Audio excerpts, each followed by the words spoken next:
Welcome to Agriculture in Review, a news program of interest to South Dakota farmers and ranchers, brought to you by the South Dakota Farmers Union.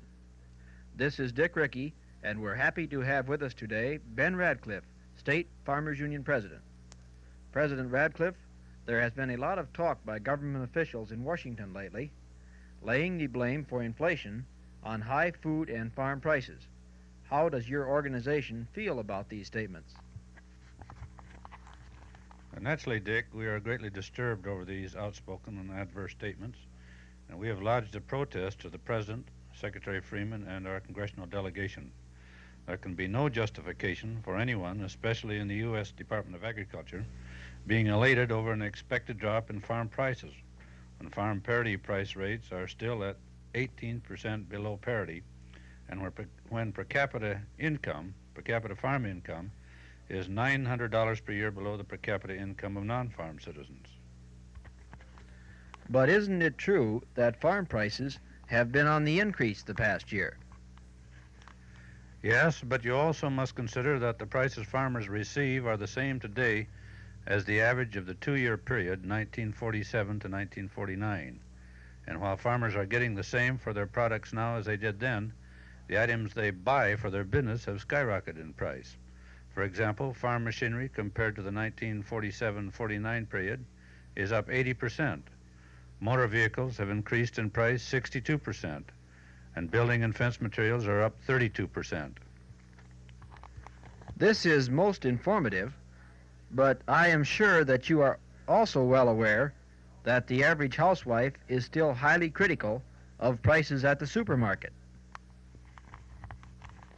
Well, this is understandable, Dick, because probably she does not realize that she is today buying more and better food for a smaller percentage of her family's income than did any people in the world at any time in history.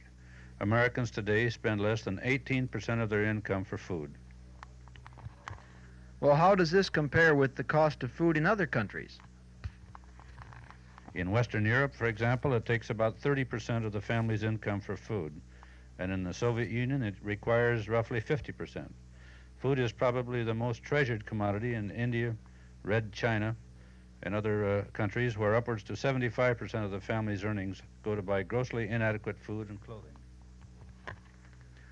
This certainly indicates, President Radcliffe, that American consumers are a favored group when it comes to food. Yes, food is the greatest bargain available to Americans. We sympathize with them in the over-the-counter price, but until the goal of parity is reached, farmers are entitled to price increases, and their cost of production can only be met through increasing prices for farm produce.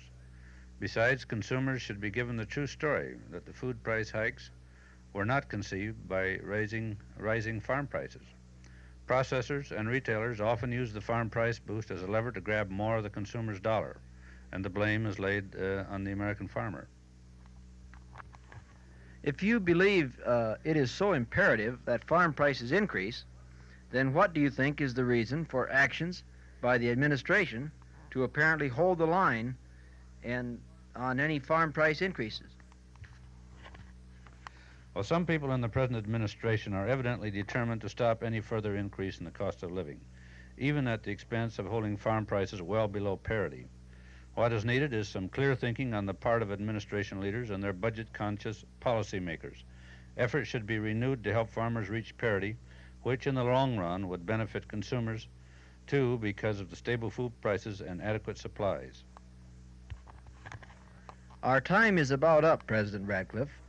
I want to thank you for being with us today on Agriculture in Review and sharing your views on this serious problem with our listeners.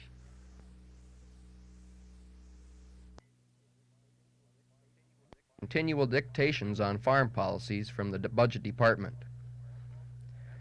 That's all for this week on Agriculture in Review, prepared by the South Dakota Farmers Union. Tune in again next week, won't you?